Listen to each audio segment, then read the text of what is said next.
जय हिंद। हम लोगों को, हमारे बच्चों को, छोटे छोटे बच्चों से लेके बूढ़े बूढ़े लोगों को यही सिखाया जाता है कि कहो मेरे भारत के भाइयों और बहनों कि एक राजा अकबर महान था। अरे ऐसे राजा को महान बनाया जो एक अय्याश था। जो एक अय्याश राजा कभी महान नहीं हो सकता है। महान थे महाराणा प्रताप सिंह, छत्रपति शिवाजी।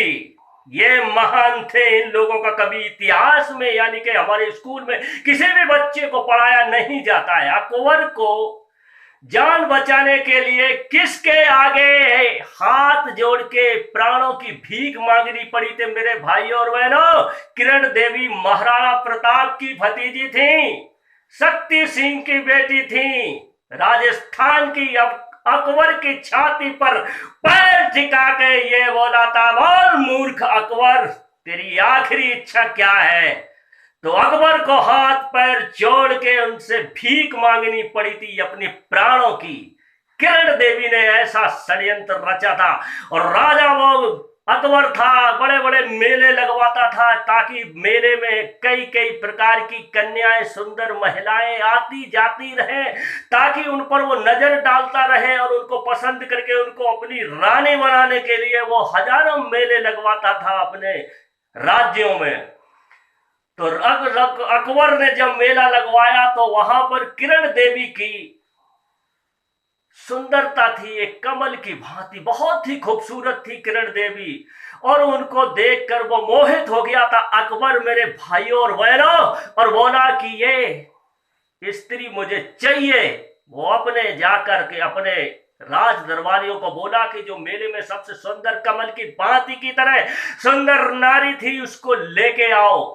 तो अकबर के जो राजा थे, मंत्री संतरी थे, उन्होंने बोला कि हे राजन, वो स्त्री, वो लड़की नहीं है, वो एक शादीशुदा स्त्री है। बोले उससे हमें कोई मतलब नहीं, हमारा दिल आ गया उस पर। तो उन्होंने बोला कि कौन है वो?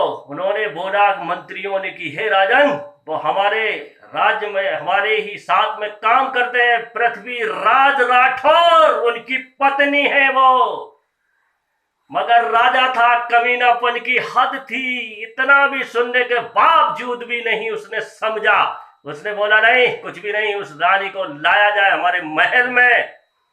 और उस राजा ने ऐसा षड्यंत्र रचाया और महाराज पृथ्वी राज राठौर को भेज दिया दूसरे राज्य में युद्ध करने के लिए। उसी पीरियड में उनको किरण देवी रानी को अपने महल में बुलाया, और महल में आते ही रानी आई और तुरंत राजा का दिल आ गया। ये देखा, इसे कहते हैं मूर्खता।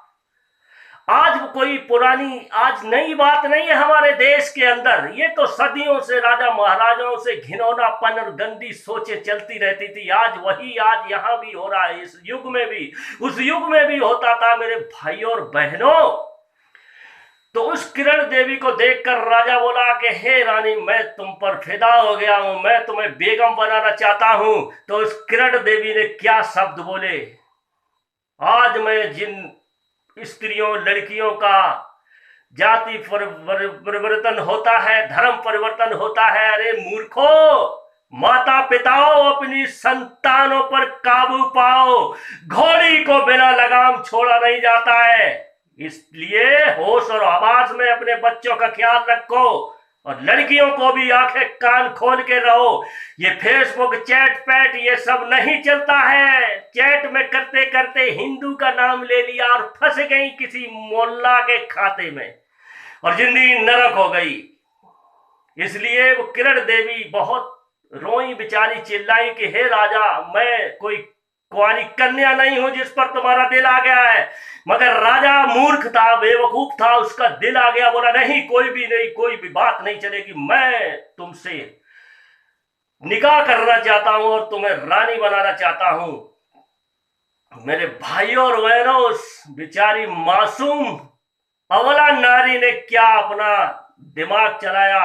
बेचारी पीछे पीछे हटती चली जा रही थी, अकबर पीछे पीछे उनके आगे आगे सम्मुख आता चला जा रहा था कि रानी तुम बच नहीं पाओगी, मैं तुमसे विवाह करना चाहता हूं, तुम्हें अपनी रानी बनाना चाहता हूं। मेरे यहाँ वो पृथ्वीराज राठौर जो काम करता है उसकी औकात क्या है, वो झोपड़ों में रहता है, तुम महलों में रहोगी रानी बन के। तो उस बेचारी रानी ने क्या बोला मेरे भाइयों और बहनों, किरण देवी ने यही बोला कि हे राजन, ये छत्री की पुत्री है, कभी दूसरी से संपर्क नहीं करती है, शादी तो बातें छोड़ दो। और बेचारी रोती हुई पीछे हटती चली जा रही थी और राजा आगे की तरफ बढ़ता चला जा रहा था। मेरे भाई और बहनों, वहीं उस बेचारी किरण देवी ने अपना दिमाग चलाया, क्योंकि वो हर शस्त्र में बहुत ही तेज थी, तलवार ये सब चलाने में एक नंबर थी, क्योंकि राजकुमारी थी वो।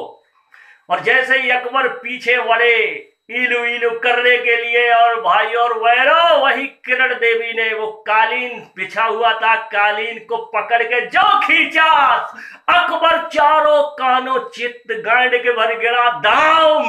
और किरण देवी ने इस इतनी ही बात पर अपना निकाला चाकू और अकबर की छाती पर बैठ गई। बोल मूर्ख अकबर, तेरी आखिरी इच्छा क्या है?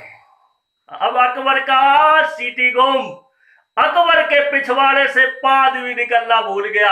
अब तो इलू इलू वो भूल गया, इलू इलू भी भूल गया। मेरे भाई और बहनों, क्षत्रियों में वो शान और शौकत होती है जैसे हमारे भगवान रामचंद्र थे, एक ही नारी से उन्होंने पूरा जीवन व्यतीत कर दिया था।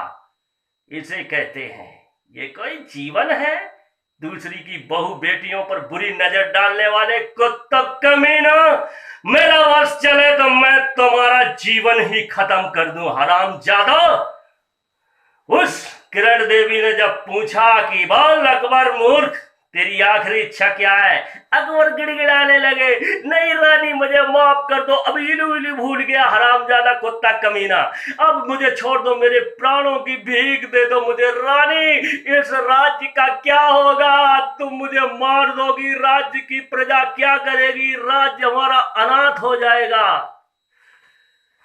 पता है मेरे भाइयों और बहनों, उस किरण देवी ने बोला है मूर्ख अकबर, मैं उन्हीं की भतीजी हूं जो चित्तौड़ में तुझे सपने में भी, हमारे ताऊजी तेरी सपनों में भी आते थे, मैं उन्हीं की भतीजी हूं। अकबर की मुंह बंद हो गई, फट गया पिछवाड़ा, जा तुझे प्राणों का दान देता हूं अकबर, तू भी किया याद रखेगा, किसी छत्राणी से पाला पड़ा था तेरा। भाइयों और बहनों, उसी दिन से अकबर इलू इलू करना भूल गए, क्योंकि महाराणा प्रताप सिंह से इतना वो खौफ खा गया था। उसको सपने में महाराणा प्रताप आते थे, वो सपनों में डर जाता था। इतना पूरे भारत में उसने कब्जा जमा लिया था, पूरे भारत में राज करता था, मगर महाराणा प्रताप का क्षेत्र बिल्कुल ही भूल गया था, क्योंकि महाराणा प्रताप ने बोल दिया था इस क्षेत्र में तो कदम भी नहीं रख सकता है, क्षेत्र को छीनने की तो छोड़।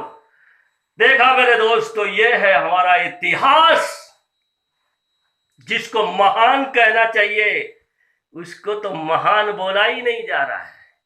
और मेरे भाइयों और बहनों, सनातन धर्म के भाइयों और बहनों, जब ट्रंप राष्ट्रपति बन के गए थे अपने व्हाइट हाउस में, तब उन्होंने बोला था सभा के अंदर, बोले जब हमारे यहां से कोई भी भारत जाता है तो वहां के भारतीय लोग हमें क्या उपहार देकर हमें विदा करते हैं। तो वहां पर उन्होंने कुछ कांग्रेसी थे बुद्धिजीवी, बोले कि महाराज सर, हम अपने भारत का ताजमहल देते हैं। बोले क्यों, व्हाट आर दिस? ताजमहल क्यों? ताजमहल में क्या है?